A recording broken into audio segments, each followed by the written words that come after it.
ಸಿದ್ದರಾಮಯ್ಯನವರಿಗೆ ಸಂವಿಧಾನದ ಮೇಲೆ, ಪ್ರಜಾಪ್ರಭುತ್ವದ ಮೇಲೆ ಗೌರವ ಇದ್ದಿದ್ದರೆ ಅವರು ನಿನ್ನೆಯೇ ತಮ್ಮ ಸ್ಥಾನಕ್ಕೆ ರಾಜೀನಾಮೆ ನೀಡಬೇಕಾಗಿತ್ತು. ಆದರೆ ನಾನು ರಾಜೀನಾಮೆ ನೀಡುವುದಿಲ್ಲ ಎಂದು ಹೇಳುತ್ತಿರುವುದು ಅವರ ಬಂಡತನದ ಪರಮಾವಧಿಯಾಗಿದೆ ಎಂದು ಮಸ್ಕಿಯ ಮಾಜಿ ಶಾಸಕ ಪ್ರತಾಪಗೌಡ ಪಾಟೀಲ್ ಸಿದ್ದರಾಮಯ್ಯನವರ ನಡೆಯನ್ನು ಖಂಡಿಸಿದ್ದಾರೆ. ಬುಧವಾರ ಬೆಳಿಗ್ಗೆ ಮಸ್ಕಿಯ ಬಿಜೆಪಿ ಮಂಡಲದ ವತಿಯಿಂದ ನ್ಯಾಯಾಲಯದ ತೀರ್ಪು ಪ್ರಕಟವಾಗಿ ತನಿಖೆಗೆ ಆದೇಶ ನೀಡಿದ್ದರೂ ರಾಜೀನಾಮೆ ನೀಡದ ಮುಖ್ಯಮಂತ್ರಿ ಸಿದ್ದರಾಮಯ್ಯನವರ ವಿರುದ್ಧ ಹಮ್ಮಿಕೊಂಡಿದ್ದ ಪ್ರತಿಭಟನೆಯಲ್ಲಿ ಭಾಗವಹಿಸಿ ಅವರು ಮಾತನಾಡಿದರು.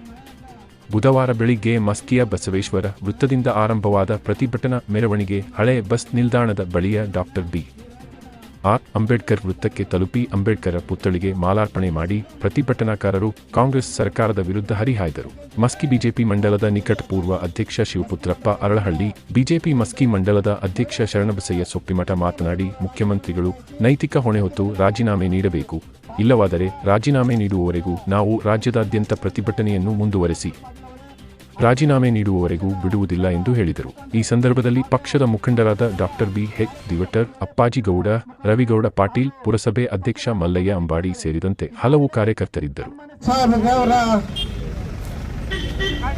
ಈ ಒಂದು ತಾಣದಲ್ಲಿ ಈ ದಿನ ಪೂಜ್ಯರಾಗಿರುವಂಥ ಬಾಬಾ ಸಾಹೇಬ್ ಅಂಬೇಡ್ಕರ್ ಅವರಿಗೆ ನಮಿಸುತ್ತಾ, ಇವತ್ತ ಸನ್ಮಾನ್ಯ ಮುಖ್ಯಮಂತ್ರಿಗಳಾಗಿರುವಂಥ ಸಿದ್ದರಾಮಯ್ಯರವರ ರಾಜೀನಾಮೆಗೆ ಒತ್ತಾಯಿಸಿ ಇವತ್ತು ಈ ಒಂದು ಬೃಹತ್ ಪ್ರತಿಭಟನಾ ರ್ಯಾಲಿಯಲ್ಲಿ ಭಾಗವಹಿಸಿರುವಂಥ ಎಲ್ಲ ಪಕ್ಷದ ಹಿರಿಯ ಮುಖಂಡರೇ, ಕಾರ್ಯಕರ್ತ ಬಂಧುಗಳೇ, ಮಾಧ್ಯಮ ಸ್ನೇಹಿತರೆ, ಈಗಾಗಲೇ ನಿಮಗೆ ಗೊತ್ತಿರುವಂತೆ ಸುಮಾರು 2 ತಿಂಗಳಿಂದ ಇವತ್ತು ಏನು ಮೈಸೂರಿನ ಆ ಒಂದು ಅರ್ಬನ್ ಡೆವಲಪ್ಮೆಂಟ್ ಹಗರಣದಲ್ಲಿ, ಮೂಡ ಹಗರಣದಲ್ಲಿ ಮಾನ್ಯ ಮುಖ್ಯಮಂತ್ರಿಗಳ ಕುಟುಂಬವೇ ನೇರವಾಗಿ ಭಾಗಿಯಾಗಿದೆ ಅಂತೇಳಿ ಆಪಾದನೆ ಬಂದು ಇವತ್ತು ಖಾಸಗಿಯವರು ಅವರ ಮೇಲೆ ಕ್ರಮ ತೆಗೆದುಕೊಳ್ಳೋದಕ್ಕೆ ರಾಜ್ಯಪಾಲರ ಒಂದು ಪರ್ಮಿಷನ್ಗೆ ಅರ್ಜಿ ಹಾಕಿದಾಗ ಸುಮಾರು ರಾಜ್ಯಪಾಲರು 15-20 ದಿನಗಳ ಸಮಯವನ್ನು ತೆಗೆದುಕೊಂಡು ಇವತ್ತು ಕಾನೂನನ್ನು ಸಂಪೂರ್ಣವಾಗಿ ಪರಿಶೀಲನೆ ಮಾಡಿದ ನಂತರ ಇವತ್ತು ಪ್ರಾಸಿಕ್ಯೂಷನ್ಗೆ ಅನುಮತಿಯನ್ನು ಕೊಟ್ಟಿದ್ದು. ಆದರೆ ಇವತ್ತು ಈ ಬಂಡ ಕಾಂಗ್ರೆಸ್ ಸರ್ಕಾರ ಇವತ್ತು ಅದನ್ನು ಒಪ್ಪಿಕೊಳ್ಳದೆ ಇವತ್ತು ಅದರ ವಿರುದ್ಧ ಹೈಕೋರ್ಟಿನಲ್ಲಿ ದಾವೆಯನ್ನು ಹೂಡಿತು.